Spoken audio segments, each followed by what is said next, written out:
Welcome to Emojinomics. Let's talk about the incredible odyssey of the dog.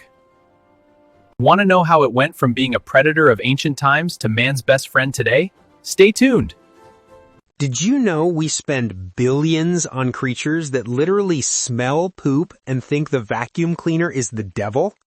In 2024, the global pet products market moved $350 billion. That's more than Finland's GDP. For dogs. But hold on, there's an explanation, and it starts 40,000 years ago when our ancestors made the most profitable business deal in human history, domesticating a wolf. In this video, we're going to travel from caves to the Industrial Revolution to understand how a furry predator became the most expensive emotional product in history. Let's go. Once upon a time, about 40,000 years ago, a group of less aggressive wolves started hanging around human camps. Why? Food scraps, obviously. But here comes the evolutionary twist. Humans noticed these friendly wolves barked when predators approached. It was like an alarm system that fed on leftovers. This is what behavioral economists call symbiotic mutualism with asymmetric benefits. Translation, a deal that's good for everyone but better for one side. Humans gain security, help with hunting, warmth on cold nights, wolves are like 38 degrees Celsius living blankets, and the wolves, guaranteed food without having to hunt every day. But here comes the economic plot twist. Humans started artificial selection, like Tinder but 30,000 years ago. Aggressive wolf, swipe left. Cowardly wolf, swipe left. Obedient wolf with a cute face, match. That one reproduces. And there's an insane detail that proves it. In the 1950s, Russian scientists replicated this domestication with foxes. Dmitry Belyaev took wild foxes and selected only the tamest to breed. In just 40 generations, about 50 years, they developed floppy ears, curled tails, coat spots, and started wagging when they saw humans. This is called the domestication syndrome. When you select animals for tameness, you get a whole bundle for free. Eternal baby face, floppy ears, playful behavior. It's like nature saying, oh, you want cute? Have cute until you can't anymore. And so, over thousands of years, wolves turned into pugs. Evolution has a questionable sense of humor. Fast forward to 4,000 years ago, ancient Egypt. And here, my friend, dogs were already a big deal. Egyptians mummified dogs with the same expensive preservation process used for pharaohs. Imported resins, fine linen, decorated sarcophagus, the full package. Archaeologists have found catacombs with millions of dog mummies. One in Saqqara had 8 million. 8 million. It's like a pet cemetery, but pharaonic edition. And look at emotional economics already at work. When a dog died in the family, everyone shaved their eyebrows in mourning. The historian Herodotus recorded this. Imagine the razor industry then. Your dog died? We've got a sale on sharp bronze. Greeks and Romans took it to another level, specialization. Aristotle, yes, that Aristotle, wrote about different dog breeds for different functions. It was like LinkedIn for dogs. Molossus, expert in war and guard, 500 years experience, recommended by Alexander the Great. And the Romans, they were serious. They had war dogs, giant mastiffs wearing spiked armor, charging the front lines. The cost to train one of these, equivalent to 3 to 4 slaves. It was a huge investment, like buying a tank today, except furry and it licks your face. And here we have the first historical example of emotional capital turned into economic capital. Wealthy Romans began paying specialized artisans to make leather collars decorated with bronze and silver. They found a Roman tomb with a dog buried, yes, buried with honors, wearing a collar that read, I belong to Vibia Haurea. I got lost, return me to the Campus Martius and receive a gold coin. The first pet ID in history, with a reward.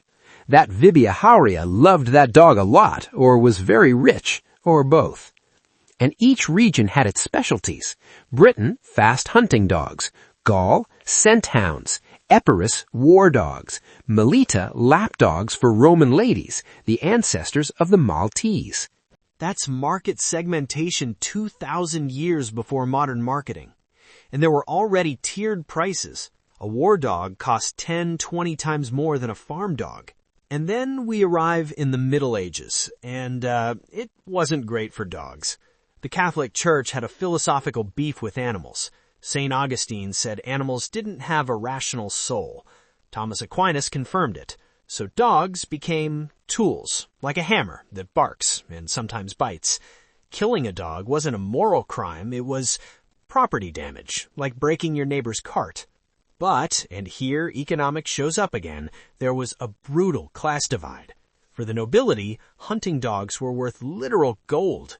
In medieval England, there was a law, the Forest Law of 1217, prohibiting commoners from owning certain types of dog. Greyhounds and lurchers, nobility only. If a peasant was caught with one, the dog's front paws were mutilated so it couldn't hunt. They called it expediation.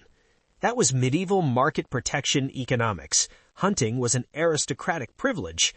Deer, boar, hares on the king's lands, royal property. To hunt equals theft. Owning a hunting dog equals tool of the crime. Control the dog equals control access to wealth. Same principle as controlling seeds today, just furrier. Meanwhile, commoners used dogs for hard labor. In France and Belgium up to the 19th century, 19th, not a typo, there were dogs pulling milk carts through the streets. It was cheap labor paid with leftovers, cheaper than a horse, stronger than a child. Medieval economic efficiency was questionable. And there were turn-spit dogs, kitchen dogs that ran in a wheel that turned the meat over the fire, like a hamster but with a culinary purpose. It was a specific breed for that. Short legs, long body, temperament. Resigned. They worked 8 to 10 hours a day. The dog union didn't exist yet. But there was one exception, the St. Bernards of the Swiss Alps. Monks of the great St. Bernard bred these giant dogs to rescue travelers lost in the snow, and here the dog became a hero. The most famous was Barry, who lived from 1800 to 1914. He saved 40 people. 40! He was like employee of the century for 14 years straight. When Barry died, they mummified him, yes, like the Egyptians, and placed him in the Natural History Museum of Bern. He's still there today, the first canine celebrity of the modern era. Now, let's go to China, because they invented the luxury dog market while Europe still thought dogs were tools. Han Dynasty, 206 BCE. The Chinese created exclusive breeds for royalty. Pekingese, Shih Tzu, Pug. And check out the monopoly madness. Pekingeses were called lion dogs or foo dogs. Only the imperial family could own them. If a commoner was caught with one, the dog's death penalty. Death! For owning a small, cute dog? That's monopoly at the extreme level. And it wasn't just status. There was religious symbolism. They believed Pekingeses descended from lions that Buddha shrank. They were sacred. They had their own servants, lived in imperial pavilions, ate the best China had to offer. They were literally treated better than 99% of the human population. And when the Silk Road opened, these dogs became international luxury commodities. Merchants took them to Persia, Arabia, eventually Europe. European nobles paid absurd fortunes for a legitimate Pekingese. It was like having an iPhone before it officially launched in your country. And here comes the insane story. In 1860, British and French troops invaded the Summer Palace in Beijing during the Second Opium War. The imperial family fled in a hurry and left behind 5 Pekingeses. The British took them as spoils of war. One was gifted to Queen Victoria, who named it Lootie, because it was, looted. She loved it, and then everyone in the British aristocracy wanted one. Price of a Pekingese in Victorian England? £15,000 at the time. Adjusted for inflation and purchasing power, about $2 million for a 3-kilogram dog that looks like a walking rug. And China had breeds for everything. Chow Chow, guardians of Buddhist temples. The name means swollen dog because of the blue tongue. Shar-Pei, fighting and farm guard dogs. Wrinkled skin made biting difficult. Lhasa Apso, temple alerts in Tibet, barked at anything suspicious. And yes, some breeds were raised for food. That's taboo here, but it was an economic reality there in certain regions and times. But the economic point is, even for consumption, there was a specific market. Specialized breeders, differentiated breeds, varied prices. There was economics behind everything. And finally, we reach the 19th century. Industrial Revolution. And here, my friend, is where everything we know today explodes. 3 things happen at the same time that completely change the game. 1. The middle class emerges. 2. Mass urbanization. 3. Romanticism as a cultural movement. For the first time in history, common people, not aristocrats, have disposable income. And you know what a middle class with extra money does? Copies the rich. Nobles always had purebred dogs as a status symbol. Now, merchants, industrialists, doctors, lawyers, the new middle class want the same. And then, 1859, Newcastle, England, the first official dog show in history happens. 60 dogs participating. 2 categories, pointers and setters. Seems small?